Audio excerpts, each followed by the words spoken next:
Oil pulling அது எப்படி பண்ணுறது? காலையில் எழுந்ததும் எதுவும் சாப்பிடாமல் இதயம் வளத்தை வாயில ஊத்தி நல்லா கொப்பளிக்கணும், அப்புறம் அதை துப்பிடணும். இதுதான் ஆயில் புல்லிங்.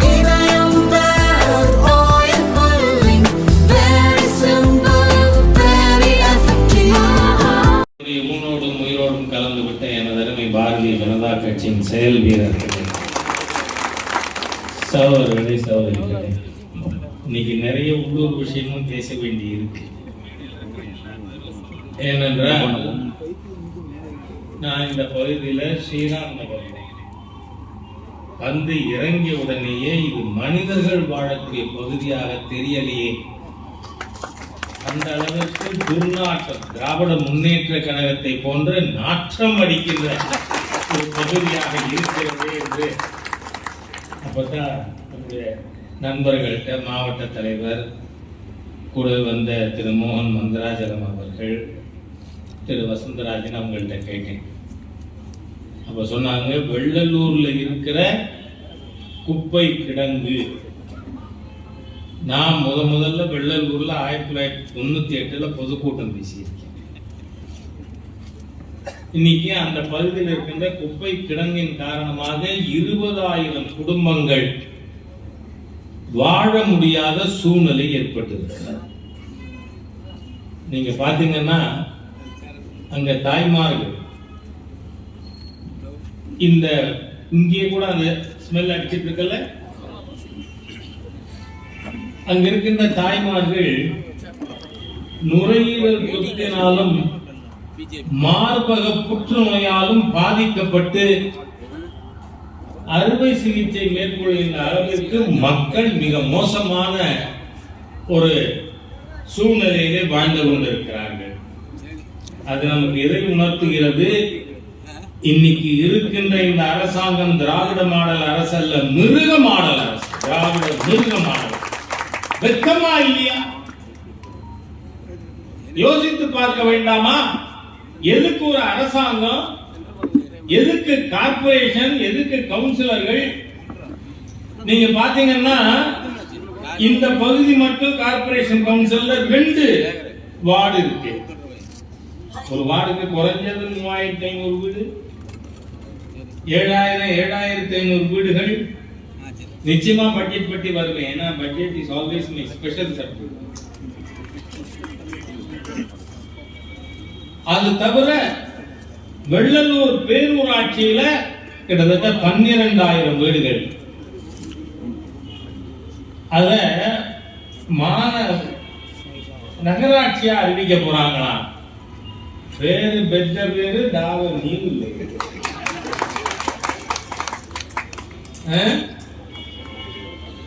இது இப்ப நேற்றுக்கு பேசினார்ல முதல்வர், பேரு பெற்ற பேரு டாவர். தெலுங்கு நல்லா பேசுறேன்.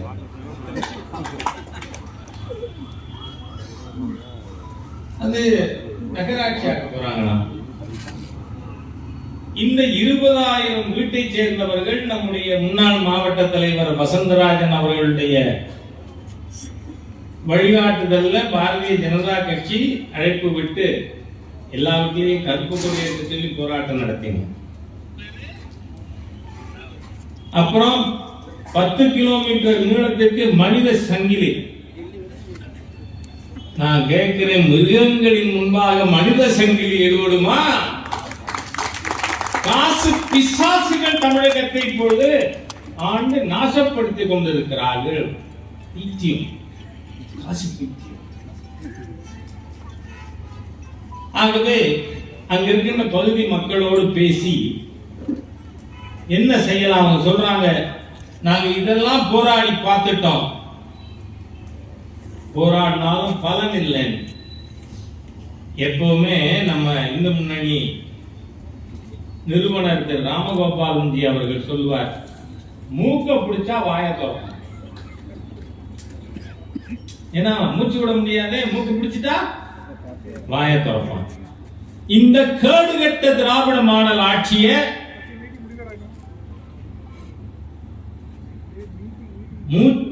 மூக்க பிடிக்கிறதுனா என்ன அர்த்தம்? நீங்க பாருங்க, இது எவ்வளவு கேவலமான ஆட்சின்னு. இது எதனால? குப்பையை இங்க வெள்ளூர்ல கொட்டுறதுனால. உண்மையாவே இது இந்த வாழக்கூடிய பகுதியா இல்லையா?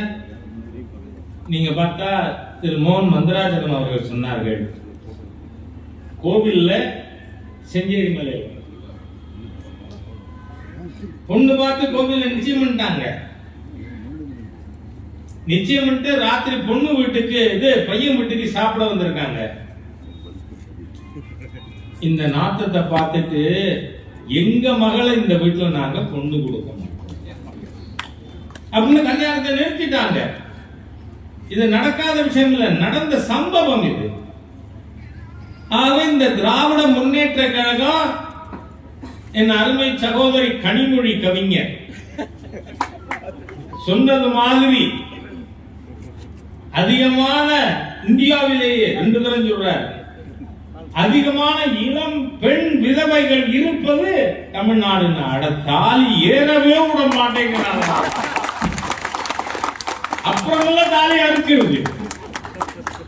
மிக கேவலமான கீழ்த்தரமான ஜந்துக்களின் மிருகங்களின் இந்த ஆட்சி வேரோடும் வேரடி மண்ணோடும் தூக்கி எறியப்பட்டாக வேண்டும். இல்லைனா மக்களுக்கு வாழ்வில்லை.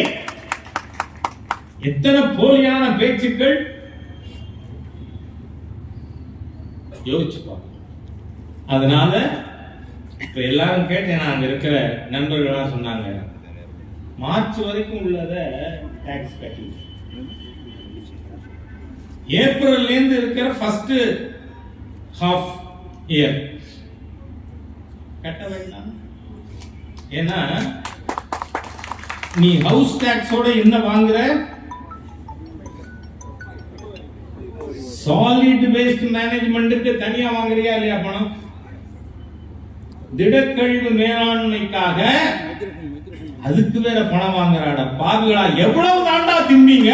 உங்க பசி அடங்காதா? கேடுகட்ட திராவிட முன்னேற்ற கழக தீய அரசே. இதை சொன்னா மதுரையில போட்ட மாதிரி இன்னொரு எஃப்ஐஆர் போடுவான். அட போட்டு போங்கடா. அந்த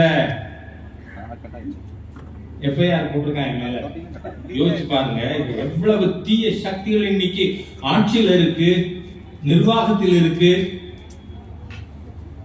இவர் வந்த உடனே வெற்றிவேல் முருகனுக்கு கோஷம் போட்டார், எல்லாரும் அரோகரான்னு கோஷம் போட்டாங்க. பாவி கீழாய் மேல கொடுத்தாங்க.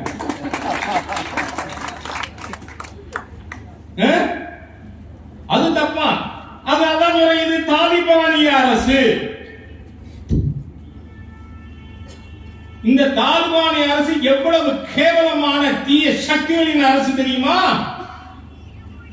சகோதரிகளே, நண்பர்களே, நம்முடைய மாண்புமிகு பிரதமர் நரேந்திர மோடி அவர்களை கண்டம் துண்டமாக வெட்டுவேன்னு சொன்னவா இந்த கேடுகட்ட அரசாங்கத்தில் மந்திரியா இருக்கான். என்னையா இது ஆட்சி? மாண்புமிகு பாரத பிரதமர் சொல்றாங்க, ஒரு மானங்கட்ட பையன் அவன் மந்திரியா. நான் கேட்கிறேன், அப்படின்னா என்ன அர்த்தம்?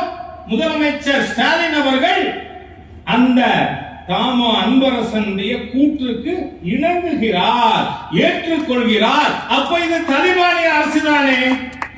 இதுக்கு எனக்கு நோட்டீஸ் 41A வாங்குறாங்க. அதுக்கப்புறம் இது ஏன் தாலிபானிய அரசு? இந்த நாட்டில் இருக்கின்ற பெரும்பான்மை இந்துக்களை டெங்கு மலேரியா கொசு மாதிரி கொல்லுவானா ஒரு ஆள். அந்த ஆள் என்னவா இருக்காரு இப்ப தமிழ்நாட்டில்? துணை முதலமைச்சர். சனாதன இந்து தர்மத்தை மலேரியா டெங்கு கொசு மாதிரி. அப்படின்னா நாட்டு ஜெனோசைடல் த்ரெட். பெரும்பான்மை இந்து சமுதாயத்தை கொலை செய்யவேன்னு சொல்ற மாதிரி தானேங்க இது தாலிபானிய அரசு. தாலிபானிய அரசு. உச்ச நீதிமன்றம் சொல்லுதான் ஆண்டுதோறும் விஜயதசமியில நடத்துற நம்ம அணிவகுப்பு பதசஞ்சலனுக்கு இனிமேல் இவர்கள் கோர்ட்டுக்கு வர வேண்டிய சூழ்நிலை இருக்கக்கூடாது, மரியாதையா அனுமதி கொடுன்னு யார் சொல்லிருக்கிறது? உச்ச நீதிமன்றம். ஆனா கொடுத்தாங்களா? இல்ல. போன வருஷம் விஜயதசமிக்கு திருப்பி நாம் ஹைகோர்ட்டுக்கு போக வேண்டியிருந்தது. அப்ப ஹைகோர்ட் கேக்குது, ஏன் சுப்ரீம் கோர்ட்ல கொடுத்த ஜட்ஜ்மெண்ட் தெரியாதா? இனிமே கோர்ட்டுக்கு வரப்படாது, குடு. சட்டம் ஒழுங்கு பிரச்சனை அங்க போகும். சட்டம் ஒழுங்கு பிரச்சனை வரும்னா போலீஸ் அங்கல்ல போகணும், இங்க எதுக்கு வர? என்ன காரணம்? தலிபானிய அரசு. நாம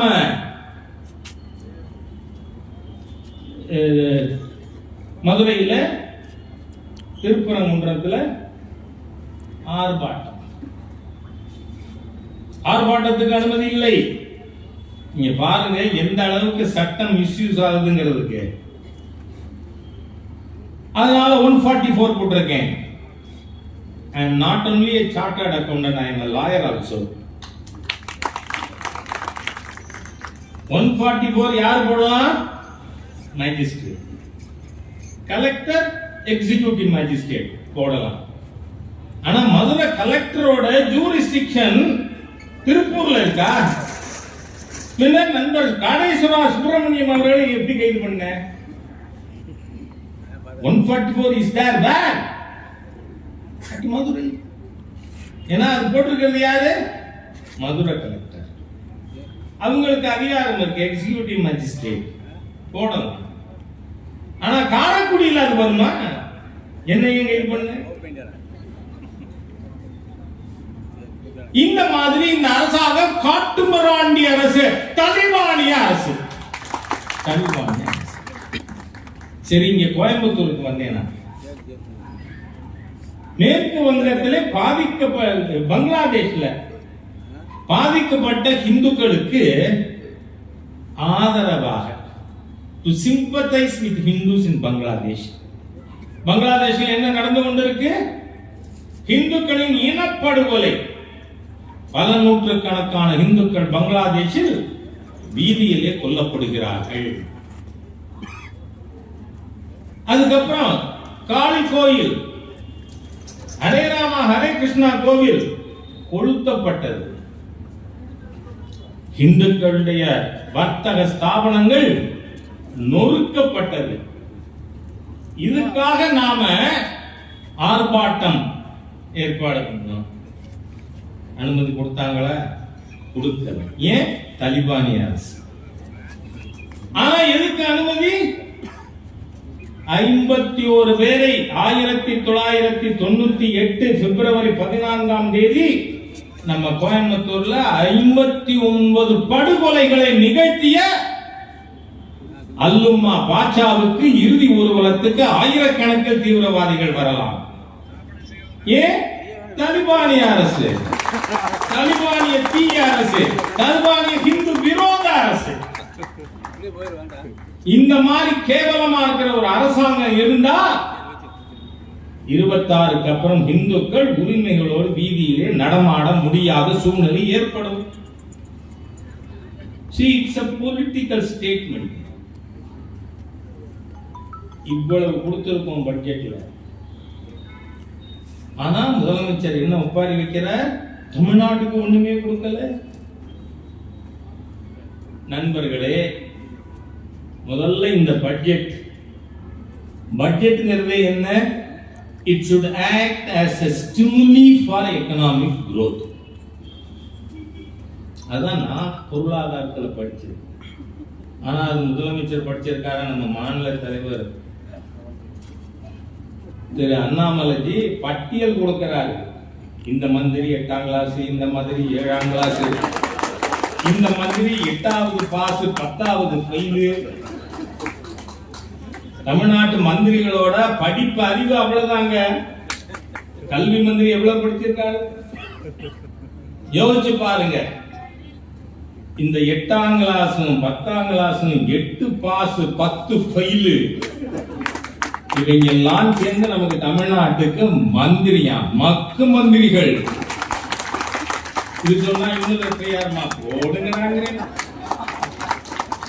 உன் எஃப்ஐஆர் வந்து என்ன பண்ண போகுது? நானும் பார்த்தேன் அந்த செக்ஷன் எல்லாம். எது நீ தூக்கு தண்டனை. அப்புறம் என்னடா, உங்களுக்கு ஒரு விஷயம் சொல்றேன். ஆர்எஸ்எஸ் ஃபவுண்டர் டாக்டர் ஹெட்கேவார் கிட்ட அப்ப பிரிட்டிஷ் ரூல். பத்திரிகை நண்பர்கள் கேட்கிறாங்க, பிரிட்டிஷ் அரசாங்கம் RSS தடை செய்து விட்டால் என்ன பண்ணுவீங்க? RSS தடை பண்ணா என்ன பண்ண முடியாது? நாங்க கபடி விளையாட முடியாது, நாங்க செலவு சுத்த முடியாது. ஆனா தலகாணியும் போர்வையும் கொண்டுகிட்டு போய் மரத்தடியில படுத்து தூங்கினா தடுக்க முடியுமா? நீ படுத்து தூங்குறேன் 1 மணி நேரம், சாயந்தரம் 5லேருந்து 6 ஆலமரத்தடியில தலகாணியும் போர்வையும் எடுத்துக்கிட்டு போய் படுத்து தூங்குறேன். ஏன் தெரியுமா? அப்படி படுத்து தூங்கினாதான் அந்த ஸ்வயம் சேவக்கு என்ன நினைச்சுக்கிட்டு இருப்பான், ஏண்டா நமக்கு தடை, அப்ப இன்னும் தீவிரமா வேலை பார்க்கணும். அதனால ஜெயில இருந்தாலும் ராஜா அதைத்தானேடா நினைப்பான். என்னடா மிரட்டுற? Tamil Nadu whole police is hunting Raja, hunting. இந்துக்களுக்கா யாரும் பேசக்கூடாது, பேசினா இந்த பயலுவ. அதுவும் நீங்க பாத்தீங்கன்னா இன்னைக்கு திமுக யாரு மந்திரியா இருக்கான்? இந்த யாரு அல்லோலியா பாபுவா, சேகர் பாபு. ஏன் அவனுக்கு அல்லோலியா பாபுன்னு பேரு? அவரோட சின்ன எசமா உதயநிதி ஸ்டாலின் நான் கிறிஸ்தவர். அடா அட்டல்ஜி மினிஸ்டர் இருந்த defence minister mister George Fernandes நல்ல கிறிஸ்தவரா, நல்ல கிறிஸ்தவர், நல்ல கிறிஸ்தவர். அவர் நான் கிறிஸ்தவர், நான் காதலித்து மணந்த என் மனைவி கிறிஸ்தவர். உடனே இந்த இந்து சமய அறநிலைத்துறையில் இருக்கிற ஒரு சாபக்கேடு அல்லேலூயா அல்லேலூயா, சாமியே சரணமையப்பான நீ சொல்லி இருக்கலாம். சாமியே சரணமையப்பான்னு சொல்ல வேண்டிய அல்லேலூயா பாபு அந்த ஆள் சொல்றாப்ல, பிஜேபிக்கு அண்ணாமலை இம்போர்ட்டட் லீடரா. ஏய், நான் ஆரம்பிச்ச லீடரா அண்ணாமலைஜி தான் எங்க தலைவர். என்ன பண்ணுவ நீங்க பாருங்க, அவங்க என்ன பேசுறாங்க. ஆமா, நீ யாரு? நீ அதிமுக இருந்து இம்போர்ட்டட் தானே. இம்போர்ட்டட் மட்டும் இல்ல, இன்னொரு வார்த்தை சொல்லலாம், நான் என் வாயால சொல்ல வேண்டும். ஆமா, உங்க சட்ட மந்திரி எங்க நண்பர் ரகுபதி, அவர் இம்போர்ட்டட் இல்லையா? சரி, இந்த பகுதிக்கு இன்சார்ஜ் மந்திரி செந்தில் பாலாஜியா, அவர் இம்போர்ட்டட் இல்லையா? என்ன 10 ரூபா குவார்டருக்கு 10 ரூபா, ஃபுல்லுக்கு 40, கணக்கு சரிதானே? ஏவா வேலு, நம்ம நண்பர் சாத்தூர் ராமச்சந்திரன். இன்னைக்கு அடிக்கடி திமுக காரங்க, எனக்கு நிறைய நண்பர்கள் உண்டு, அடிக்கடி திமுக காரங்க என்ன தெரியுமா சொல்றாங்க, எங்க திமுக காரங்க எல்லாருக்கும் போஸ்டர் ஓட்ட மட்டும்தாங்க அதிகாரம், மீதி எல்லாம் எக்ஸ்-ஏடிஎம்கே கேக்குறாங்க. எக்ஸ்-ஏடிஎம்கே இம்போர்ட்டட். அந்த சேகர் பாபு வாய் கொழுப்பு எவ்வளவு பாத்தீங்களா? பிஜேபியில மாநில தலைவர் இம்போர்ட்டடா. நான் உண்மையிலே சொல்றேன், பேச்சுக்கு மேடைக்கு சொல்லல. 1980 ஏப்ரல் 6ஆம் தேதி பிஜேபியை துவங்கியது ஹெச்ராஜா. அன்னிலேருந்து இருக்கேன். என்ன பத்தி பேசுறாங்க? திமுக இப்ப என் நண்பர் சீமா திருட்டு போய் கட்சிங்க.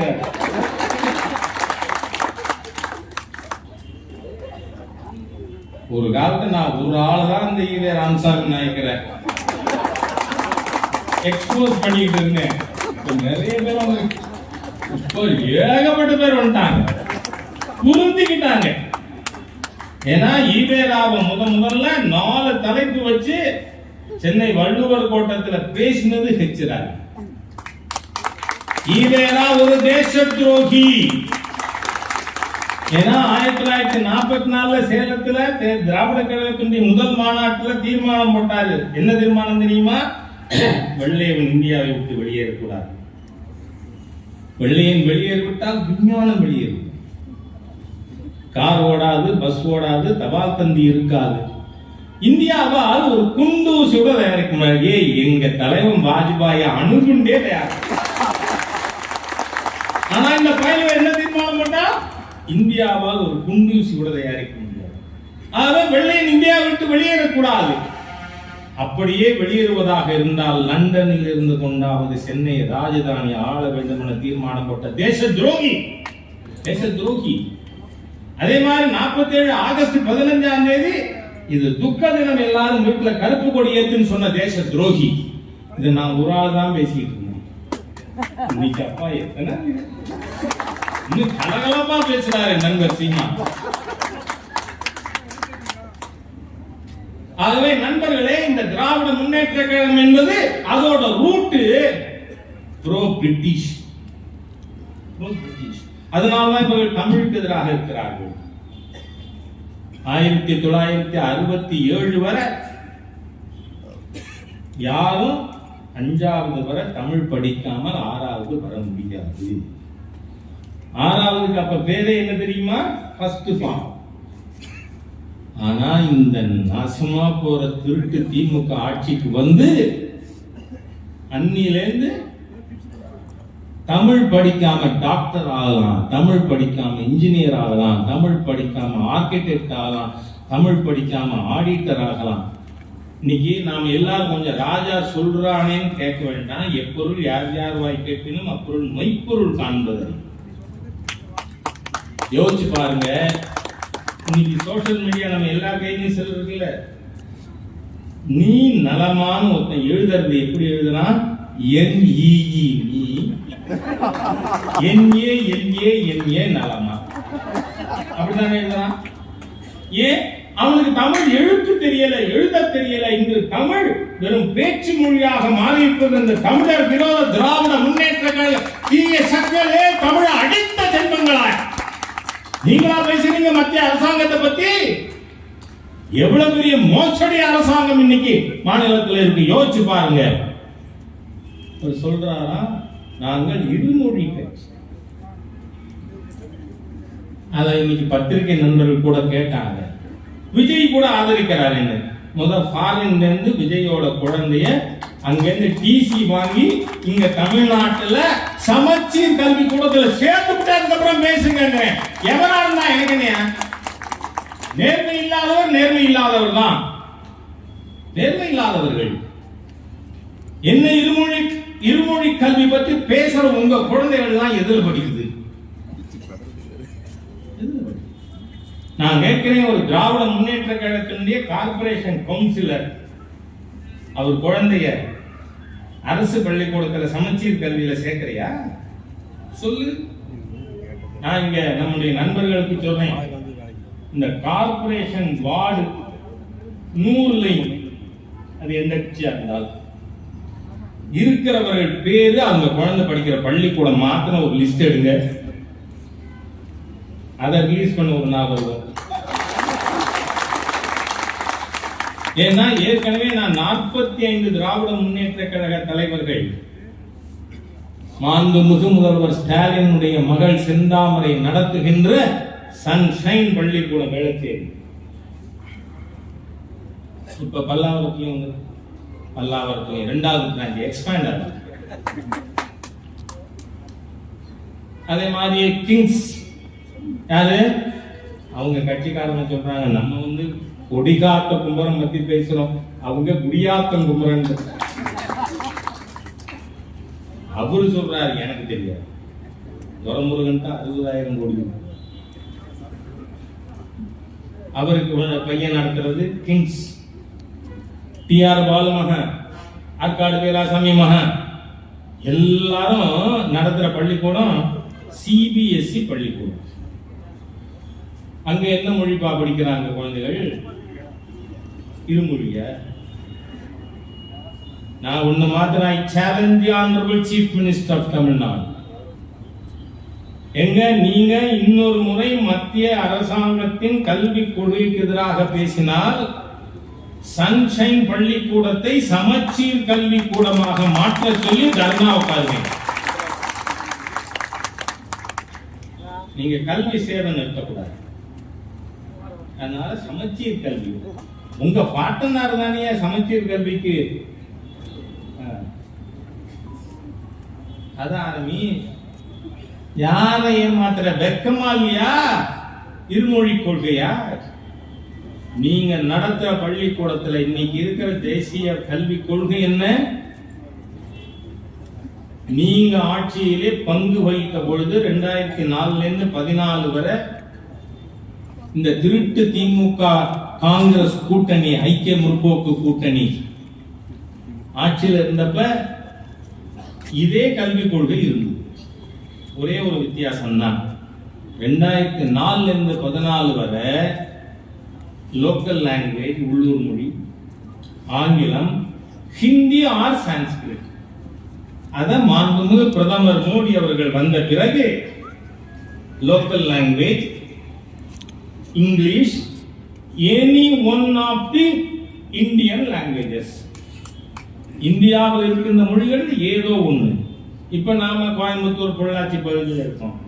இங்கே கேரளத்தை சேர்ந்தவர்கள் எத்தனை பேர் இருக்காங்க? பல லட்சம். நான் கேரளா இது மலையாள சமாஜ் கோயம்புத்தூர்ல உங்க கூட்டத்துக்கு எல்லாம் போயிருக்கோம். ஐயப்ப சிவாசனம். ஏன் அந்த குழந்தைகள் மலையாளத்தை எடுத்து ஒரு சப்ஜெக்ட் படிச்சா ஸ்டாலினுக்கு என்ன நோக்காது? பதில் சொல்லுங்கிறேன். சரி, எனது அருமை நண்பர் வைகோ, வைகோனுடைய திரு குமரன் துரை வைகோவா, அவர் திருச்சி எம்பியா இருக்கார். அவர் பேர குழந்தை தெலுங்கு படிச்சா இந்த ஸ்டாலின் ஐயாவுக்கு என்ன வந்திருக்கு? ஏன் வைகோ குடும்பத்துல தெலுங்கு படிக்கப்படாதா? படிக்கலாம். அதே மாதிரியா நம்ம கிருஷ்ணகிரி தர்மபுரி பக்கத்துல கன்னடத்தை தாய்மொழியா கொண்ட ஒரு குழந்தை, ஏன் கன்னடம் படிக்கக்கூடாது? எனக்கு 3 அத்தைகள் திருமணம் ஆகியிருக்கிறது தெலுங்கு பேசுபவர்கள். அவங்க குண்டூர், பசர்லப்பாடு இந்த ஊர்கள்லாம் ஆந்திராவில் இருக்காங்க. அவங்க என்ன சொல்லுவாங்க, தமிழ்நாட்டில் தெலுங்கு பேசக்கூடியவர்களோட தெலுங்கு பியூர் தெலுங்கு இல்லை. அப்போ துரை வைகோவோட பேரும் பியூர் தெலுங்கு கத்துண்டா தப்பாயா? நம்ம ஒண்ணு ஹிந்தி சொல்லலையே. மாண்புமிகு பிரதமர் மோடி அவர்கள் ஆட்சிக்கு வந்த பிறகு திரு கஸ்தூரி ரங்கன் தலைமையில கமிட்டி போட்டு 400 பக்கத்துக்கு மேற்பட்ட அறிக்கை. திரு கஸ்தூரி ரங்கன் அவர்கள் திரு வெங்கையாஜியினுடைய புத்தக வெளியீட்டு விழாவுக்கு வந்திருந்தார். அப்ப நான் அவர்கிட்ட சொன்னேன், இந்த திரை நடிகர் சூர்யாவா, அவர் உங்க நேஷனல் எஜுகேஷன் பாலிசியை பத்தி பேசினதும் 400 பக்கத்தையும் படிச்சேன். அவர் சொன்னார், பரவாயில்ல, ஹோல் ரிப்போர்ட் படிச்சிருக்கேன்னு சொல்ற முதல் நபர் என்கிட்ட. ஏன்னா அப்பதான் அவங்களுக்கு பதில் சொல்றாங்க. ஆகவே நண்பர்களே, இவர்கள் போடுகின்ற இந்த வேஷம், தமிழ் மொழியின் விரோதிகள் இவர்கள். ஈவேரா என்ன சொன்னாரு? தமிழ் காட்டுமிராண்டி மொழி. நான் ஹிந்தியை எதிர்த்தேன். எது கருணாநிதி சீஃப் மினிஸ்டரா இருக்காரு 69ல. கருணாநிதி அவர்களை உட்கார வச்சுக்கிட்டு ஈவேரா பேசினது, நான் ஹிந்தியை எதிர்த்தேன் இந்த சனியன் தமிழ் வர வேண்டும் என்பதற்காக அல்ல. நம்ம தாய்மொழி தமிழை சனியன்னு பேசினது ஈவேரா. அந்த ஈவேரா இவங்களுக்கெல்லாம் அப்பா. தந்தைன்னு அப்பா தானேமா? நல்ல வேலை, நான் ஏதோ தப்பா பேசிட்டேன். விரோதிகள் தானே, இவன் எப்படி தமிழுக்கு ஆதரவா இருக்க முடியும்? அது மாத்திரமில்ல, ஈவேரா எல்லாருக்கும் என்ன போதனை பண்ணாரு? பொண்டாட்டியோட இங்கிலீஷ்ல பேசு. Hello, hi, I love you, அப்படிதான் பொண்டாட்டிட்ட பேசுவாங்க. ஏன்? இவங்கெல்லாம் கழக கண்மணி. ஈவேரா இவங்களுக்கு எல்லாம் அப்பா. அதனால பொண்டாட்டிட்ட எப்படி பேசுவான்? ஓ டார்லிங், ஐ லவ் யூ அப்படிமா. ஏன்னா இவங்கெல்லாம் திராவிடத்துக்கு. அடுத்து வேலைக்காரன்ட்ட இங்கிலீஷ்ல பேசு. என்ன ஆளியா அந்த ஈவேரா? யோசிச்சு பாருங்க. தமிழின் எதிரி நம் தாய்மொழி தமிழை காட்டுமிராண்டி மொழி என்றும் சனியன் தமிழ் சொன்ன இந்த திராவிட இயக்கத்தை வேரோடும் வேரடி மண்ணோடும் அழிக்காவிட்டால் நம் தாய் நம்மை மன்னிக்க மாட்டார். நம் தாய் தமிழ் விரோதிகளே. அதனாலதான் இன்னைக்கு இந்த திராவிட இயக்கம் தமிழை வெறும் பேசு மொழியாக மாற்றிவிட்டார்கள், எழுது மொழியா. நான் 2001 தீர்மானம் போட்டிருக்கேன் பிஜேபியில.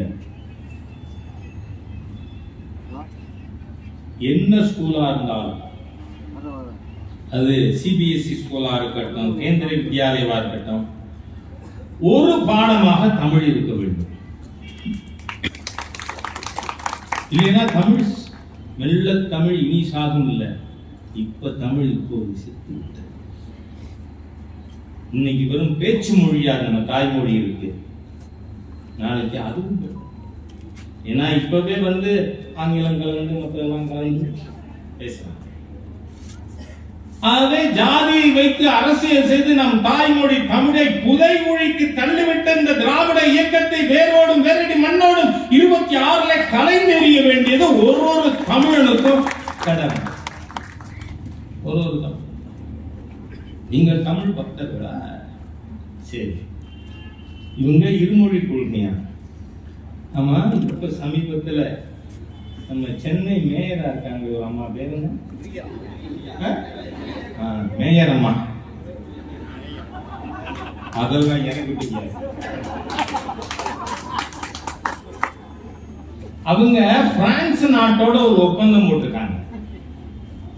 எதுக்கு? பிரெஞ்சு சொல்லி கொடுக்கிறதுக்கு. சென்னை மாநகரில் இருக்கின்ற அரசு பள்ளிகளில் பிரெஞ்சு சொல்லி கொடுக்க. அப்ப எப்படி நீங்க 3வது வெளிநாட்டுதான் இருந்தா இப்ப இங்க இருக்காது, வேறு மொழி இல்லை. நீ ஆங்கில கூலி தானே. லண்டனில் இருந்து கொண்டாவது சென்னை ராஜதானி ஆங்கிலம் ஆள வேண்டும் தீர்மானம் போட்ட தேச துரோகிகள் பிரான்ஸ் மொழி பிரெஞ்சு மொழிய சென்னையில். சரி, நண்பர் ஸ்டாலின் அவர்களே, மாண்புமிகு தமிழக முதல்வர் அவர்களே, 2016 திராவிட முன்னேற்ற கழகம் ஆட்சிக்கு வந்தால் உருது கட்டாய பாடமாக்கப்படும் உங்க தேர்தல் அறிக்கையில கொடுத்தீங்களா இல்லையா? உருது வரலாம், ஹிந்தி வரக்கூடாதா, தெலுங்கு வரக்கூடாதா, கன்னடம் வரக்கூடாதா, மலையாளம் வரக்கூடாதா? இந்திய மொழிகளின் விரோதியே பதில் சொல்லுங்க. அதை இன்றைய தினம் திரு ஸ்டாலின் அவர்கள் போடுகின்ற இந்த கபட நாடகம் நிச்சயமா 26 தேர்தல்ல மொழி கொள்கை மத்திய அரசாங்கத்தின் நேஷனல் எஜுகேஷன் பாலிசி பிரச்சார சப்ஜெக்டா இருக்கியா? நண்பர்களே, நம் சப்ஜெக்ட்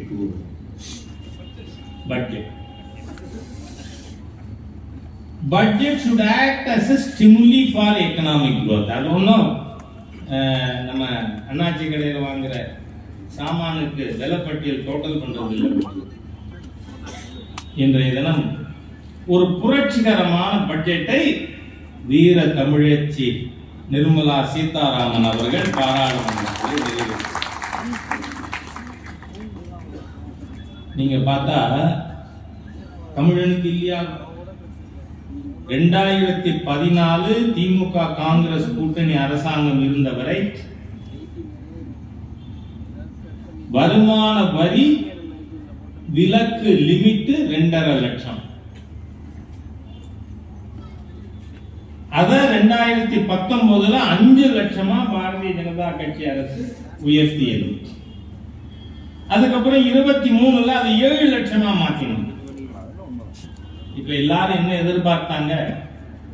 ஒரு 10 லட்சம் ஆக்குவாங்க. எதுக்கியா திருத்தணும்? அதுல 12 லட்சம். 12 லட்சம் வரைக்கும், அதுவும் சம்பளம் வாங்குவராருன்னா salaried class, ஸ்டாண்டர்ட் டிடக்ஷன் 75,000 சேர்த்து ஆண்டுக்கு 12,75,000 வரை ஜீரோ டாக்ஸ். பார்லிமெண்ட்ல பேசும்பொழுது திரு அனுராக் தாக்கூர், நாம இப்போ பெட்ரோல் போடுறதுக்கு டீசல் போடுறதுக்கு பெட்ரோல் பங்கு போனா அங்க என்ன சொல்லும், அது ஜீரோ செக் கர் லீஜியே சொல்லுமா, ஜீரோவை செக் பண்ணிக்கோங்க அப்படின்னு சொல்லுவோம். அதனால பார்லிமெண்ட்ல காங்கிரஸுக்கு 2015 டெல்லியில 0, 2020 டெல்லியில 0, இப்ப 25 டெல்லியில 0. அதனால அவர் பார்லிமெண்ட்ல ராகுல்ஜி ஜீரோ செக் கர் லீஜியே, 12 லட்சம் வரை ஜீரோ டாக்ஸ். அவர் இதை சொல்லல, என்ன சொன்னாரு, income tax. Rahul ji zero check कर लीजिए. நீங்க அதுல ஒரு ஹேட்ரிக் பாருங்க.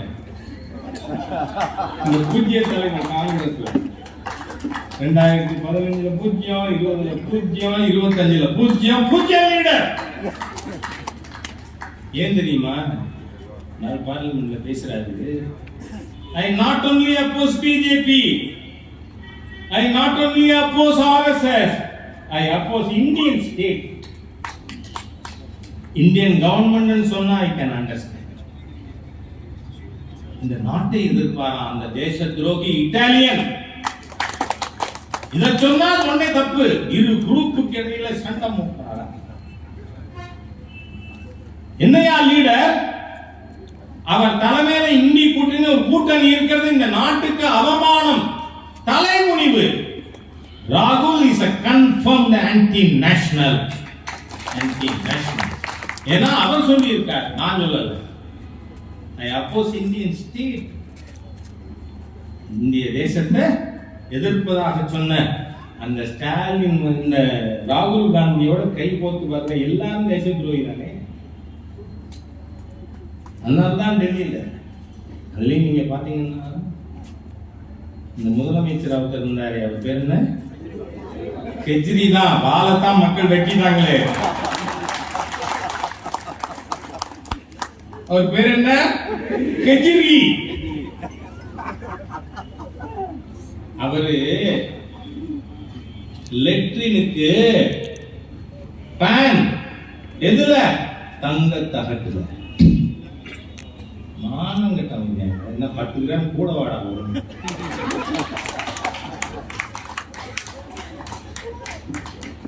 டாய்லெட் பேன் கோல்டு பிளேட் இருக்கு, நிரந்தரமா ஜெயிலுக்கு போவார். அந்த மாதிரி தமிழ்நாட்டுல என்னோட கணிப்பு ஏற்கனவே 12 பேர் போயிருக்கணும். பரவாயில்ல, பெட்டர் லேட் தான் நெவர். நடக்கும் 26க்கு அப்புறம் எங்க போறாங்க? அப்பயும் இதே சட்டம், இதே தானே மிரட்டுறாங்க டெல்லி.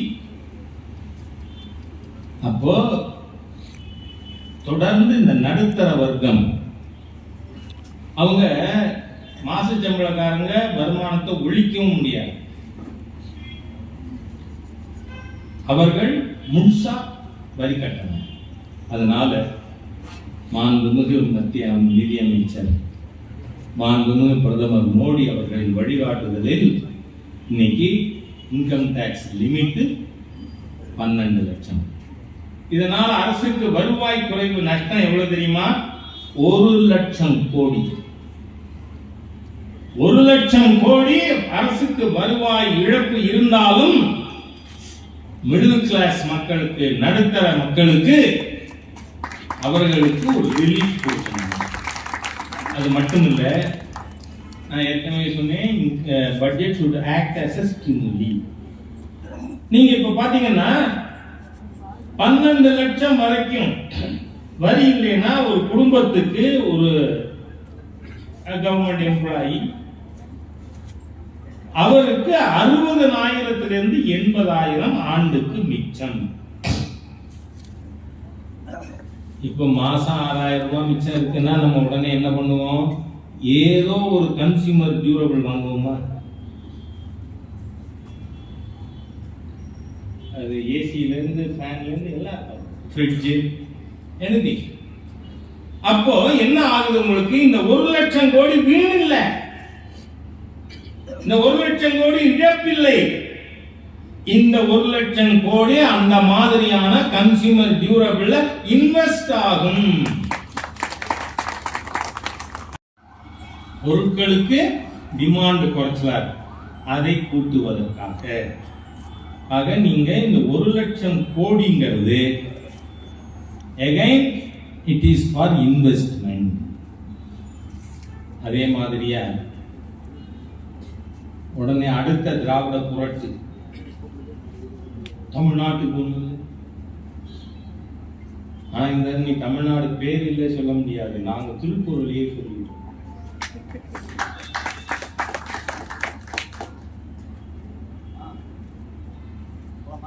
ரயில்வே துறைக்கு மட்டும் தமிழகத்திற்கு 6620 கோடிக்கு புதிய திட்டங்கள் இல்லை, ஏற்கனவே நடக்கின்ற திட்டங்கள் கண்டினியூ பண்ணாங்க.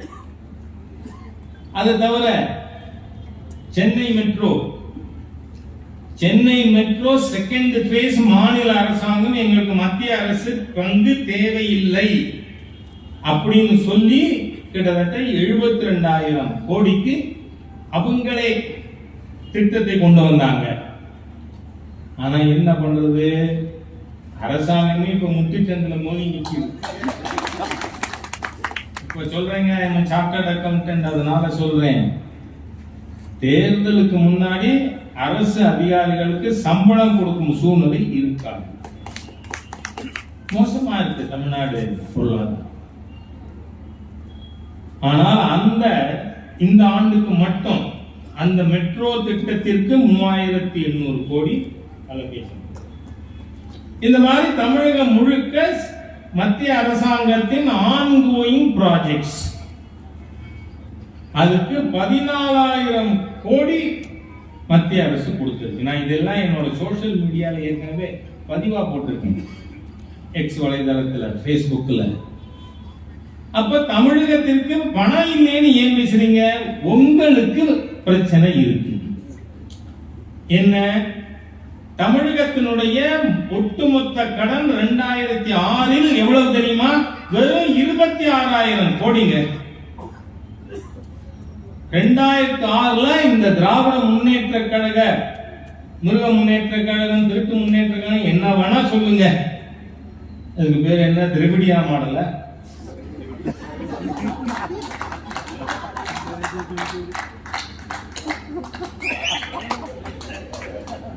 நம்ம ஆளுதான் உற்சாகமா இருக்கு. இந்த மாடல் ஆட்சியில 2006 இவங்க வர்றதுக்கு முன்னாடி தமிழ்நாட்டினுடைய ஒட்டுமொத்த கடன் வெறும் 26,000 கோடி.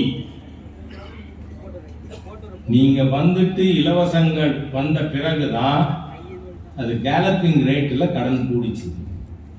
2021 ஸ்டாலின் அவர்கள் முதலமைச்சரா வரும் பொழுது தமிழகத்தினுடைய ஒட்டுமொத்த கடன் 4,34,000 கோடி. அன்னைக்கு எவ்வளவு தெரியுமா? வர்ற மார்ச் 31 இந்த 24-25 நிதியாண்டு முடியறிச்ச தமிழகத்தினுடைய ஒட்டுமொத்த கடன் 9,33,000 கோடியாக இருக்கும். ஆன முதலில் அதிகம் செலவானால் மானமடிந்து மதிவெட்டு போன திசை எல்லாருக்கும் கள்ளனாய் ஏழ்பிறப்பும் தீயனாய் நல்லாருக்கும் பொல்லனாம் நாடு. இதுதான் திராவிடியா மாடல். நல்லாருக்கும் பொல்லனாம் நாடு. எவ்வளவு மோசமான அரசாங்கம். நீங்க வந்துட்டு கொஞ்சம் கொஞ்சமா பண்ணியிருக்கீங்க. குழந்தைகளுக்கு அறம் செய்ய விரும்புன்னு சொல்லி கொடுக்கப்படாதுன்னு சட்டம் போட்ட பதிவு. அட்டையை போட விரும்புன்னு வந்தவங்க இப்படி அறம் செய்ய விரும்புன்னு அவ்வளவு கேவலமான ஒரு ஆட்சி. அதன் காரணமாக இன்று இந்த நாடு கடனிலே தத்தளித்துக் கொண்டிருக்கிறது. அதாவது நான் என்ன சார்ட்டர்ட் அக்கவுண்ட் இன்வெஸ்ட்மெண்ட்டுக்கு கடன் வாங்க, வெண்டைக்காய் வாங்க கடன் வாங்கினா என்ன? இது அந்த மாதிரி அரசாங்கம். காரணம் மத்திய அரசாங்கத்தினுடைய நான் பட்ஜெட் விட்டு வெளில போடுறேன். ராமாயணம் இப்படி ஒரே கதை, மகாபாரதம் ஒரே கதை. ஆனா சைடுல உபகதைக்கு போனா மெயின் கதைக்கு வந்து இன்னைக்கு இந்த அரசாங்கத்தின் சாதனை என்ன? நம்முடைய கேபிட்டல் எக்ஸ்பெண்டிச்சர் மூலதன செலவு 11,21,000 கோடி. இதுவே நாம 2000 பட்ஜெட் அளவு என்ன? 34 லட்சம் கோடி. அப்படின்னா அதுல 11,22,000 கோடினா எவ்வளவு? 1/3. பட்ஜெட்ல 1/3 இன்னைக்கு கேபிட்டல் எக்ஸ்பெண்டிச்சர். அப்படின்னா என்ன? மூலதன செலவுனா வேலை வாய்ப்பு கூடும்.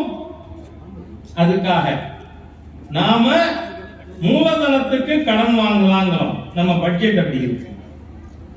ஆனா நீங்க எங்க ஊர் சிதம்பரம், கண்டனூர் சிதம்பரம் 2013-14 பட்ஜெட்ல அன்னைக்கு பட்ஜெட்டோட குவாண்டம் 16 லட்சம் கோடி. கேபிட்டல் எக்ஸ்பெண்டிச்சர் எவ்வளவு தெரியுமா? 1 லட்சம். அப்படின்னா எத்தனை பர்சன்ட்? 6%. 16க்கு 1. ஆனா இப்ப எவ்வளவு? 34க்கு 11.2. இது ஆளத் தெரிந்த அரசாங்கம். ஆனால் தமிழக அரசு அப்படி இல்ல. ஊதாரி அரசு தமிழக அரசு. You don't spend on investment, you don't spend on capital expenditure. நண்பர்களே, அடுத்து விவசாயத்திற்கு முக்கியத்துவம் கொடுப்பதற்காக நாட்டிலேயே விவசாயம் மந்த நிலையில் இருக்கின்ற, அங்கு உற்பத்தியாகின்ற பொருட்களுக்கு லாபகரமான விலை கிடைக்காத 100 மாவட்டங்களை தேர்ந்தெடுத்து 1,27,00,000 விவசாயிகளுக்கு பலனளிக்கும் விதத்தில் இன்று திட்டம் கொண்டு வருவோம். ஏற்கனவே விவசாயிக்கு நாம 4 மாசத்துக்கு ஒருக்க 2,000 ரூபாய் கொடுத்துக்கிட்டு இருக்கோம். அது தவிர டார்கெட்டட் ஸ்கீம்ஸ், எந்த மாவட்டத்தில் விவசாய பொருட்கள் உற்பத்தி ப்ரொடக்டிவிட்டி கம்மியா இருக்கோ, எந்தெந்த மாவட்டங்களில் உற்பத்தி ஆகின்ற விவசாய பொருளுக்கு சந்தையில் விலை கம்மியா இருக்கோ, உதாரணமா பருப்பு வகைகள், எண்ணெய் வித்துக்கள், இதுக்கெல்லாம் ஊக்கம் கொடுப்பதற்காக பட்ஜெட்ல ஏற்கனவே இருந்த விவசாயத்திற்கான ஒதுக்கீடு 33% அதிகரிக்கப்பட்டிருக்கிறது. அது மட்டுமல்ல, விவசாயிகளுக்கு பயிர் கடன் 3 லட்சம் கோடியா இருந்ததா 5 லட்சம் கோடியா உயர்த்தி இருக்கும். இந்த பயிர் கடனுக்கு வட்டி எவ்வளவு? 7% வட்டி. காலத்திற்குள் வட்டியை கடனை திருப்பி கொடுத்தால் அது 4%, 3% இன்ட்ரெஸ்ட் சப்வென்ஷன், 4% விவசாயி. அதே மாதிரியா MSME sector, micro small and medium enterprises, அதுக்கு பிணையில்லாத கடன். இன்னைக்கு ஒரு வாரம் இருக்கும். எவ்வளவு மோசம் பண்ணுது. தமிழகத்திலே ஸ்டார்ட் அப் இண்டஸ்ட்ரீஸ் 10,000 இண்டஸ்ட்ரீஸ் நல்லா செயல்படுது அப்படின்னு யார் சர்டிபிகேட் கொடுத்திருக்கா? நம்ம முதல்வர். ஆனா ஸ்டார்ட் அப் இண்டஸ்ட்ரி யாரோட குழந்தை? நம்ம. அந்த மாதிரிதான் இந்த அரசாங்கம் பண்ணுது. நீங்க பாத்தீங்கன்னா இன்றைக்கும், அதாவது கொரோனா காலகட்டத்தில் 20 ஏப்ரல் மாதம் துவங்கிய ஒரு நபருக்கு 5 கிலோ அரிசி, 1 கிலோ பருப்பு மாசம். காடுக்கு இல்ல, நபருக்கு. அது யார் கொண்டு வந்தது? மோடி. ஆனா அந்த மோடியோட படம் போடாத இந்த நன்றி கெட்ட கூட்டம் பைய கொடுத்தா பையில ஸ்டாலின் படம் இருக்கு, முதலமைச்சர் கூட பிரதமர்ல போட்டுக்கணும். உங்க தோப்பனார் படத்தை ஏன் போட்டுங்க? எவ்வளவு தூரம் பாரு. they are sending a message. அந்த குடும்பம் தான் திமுக தொண்டர்கள் மிடில் லெவல் லீடர்ஸ் பேசுறாங்க. சார், எங்களுக்கு இனிமே இந்த கட்சியில மரியாதை அது 26ல பிரதிபலிக்கும். அவர்கள் குடும்பத்தினுடைய வாக்கு பிஜேபிக்கு தான் வரும். ஏன்னா அவ்வளவு நொந்து போயிருக்காங்க. நாங்க என்ன போஸ்டர் ஒட்டவா? ஆனா என்ன பண்றது, இவங்க போஸ்டர் விட்டுறாங்க, ஒரு வயசான அம்மா அதுல எதையோ கொண்டு அடிக்கிறாங்க. வாட்டி அதை கூட கைது பண்ணிவிட்டாங்களாங்க. நீங்க பாருங்களேன், கிட்டத்தட்ட அந்த அம்மாவுக்கு எப்படி 70-80 வயசு இருக்கும். அந்த அம்மாவை கைது பண்ணி என்ன ஒரு பாசிஸ்ட் கவர்மெண்ட் ஸ்டாலின். ஆகவே நண்பர்களே, மத்திய அரசாங்கம் திட்டமிட்டு நேற்றைய தினம் பத்திரிகையில் என்ன செய்தி, ஹோல்சேல் பிரைஸ் இண்டெக்ஸ் 2.5%, விலைவாசி உயர்வு எவ்வளவு? 2.5%. பி சிதம்பரம் திமுக காங்கிரஸ் கூட்டணி அரசாங்கத்தின் நிதியமைச்சராக இருந்த பொழுது உணவுப் பொருட்களின் விலை ஏற்றம், ஃபுட் இன்ஃப்ளேஷன் 16-18% இருந்ததா இல்லையா? எப்பவுமே காங்கிரஸ் வந்தாலே இன்ஃப்ளேஷன், டியர் மணி பாலிசி. 2014ல உலக பொருளாதார சார்ட்ல 11வது இடத்தில் இருந்த பாரத தேசம் இன்னைக்கு 5வது இடத்தில். உலக நாடுகள், இன்டர்நேஷனல் மானிட்டரி ஃபண்ட் போன்ற சர்வதேச நிதியகங்கள் ஒப்புக்கொள்கிறார்கள் 2029க்குள்ள இந்தியா 3வது இடத்துக்கு வரும்.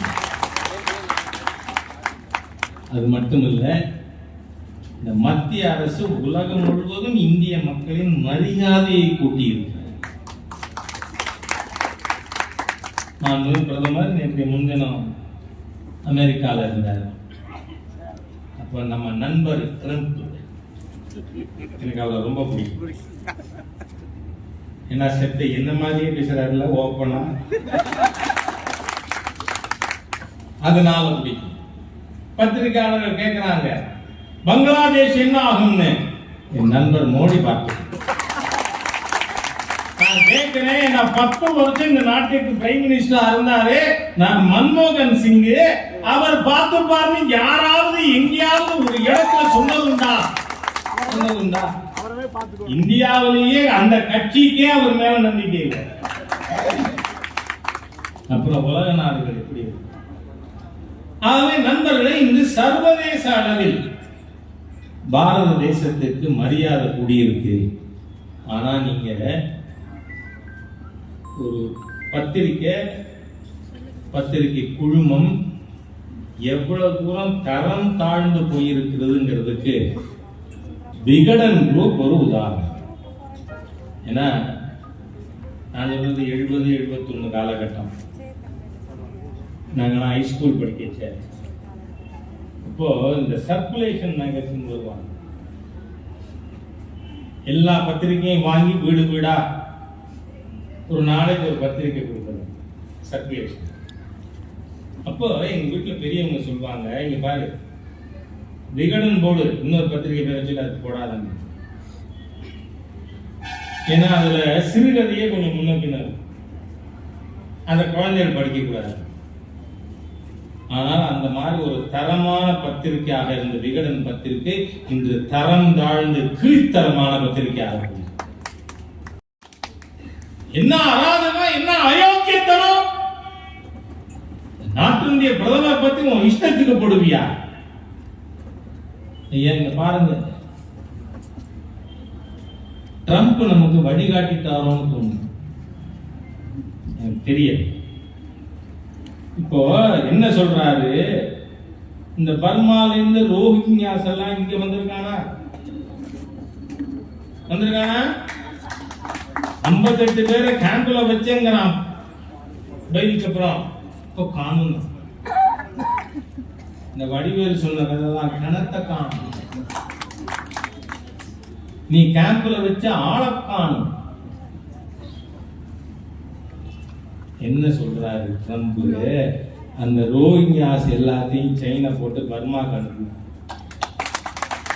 இந்த பங்களாதேஷ் வந்து நம்ம திருப்பூர்ல உட்கார்ந்துருக்கானே, கோயம்புத்தூர்ல உட்கார்ந்துருக்கானே,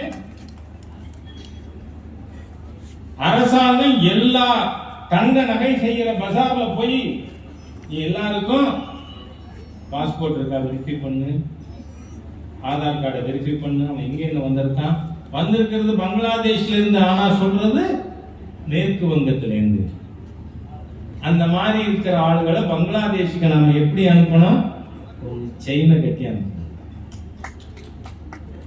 நான் கேட்கிறேன், ஒரு பத்திரிகை குழுமம் என்ன கொழுப்பு இருந்தா, என்ன திமிரு இருந்தா, பிரதமர் அப்படி கார்ட்டூன் போடுவேன். என் பிஜேபி காரன் வந்து இதுவே திமுக காரன் தான் இத்தனை நேரம் நடந்திருக்கிறது. பிஜேபி காரன் நல்லா, பொதுவா ஹிந்துக்கள்னாலே நல்லவங்க தானே. அதனாலயா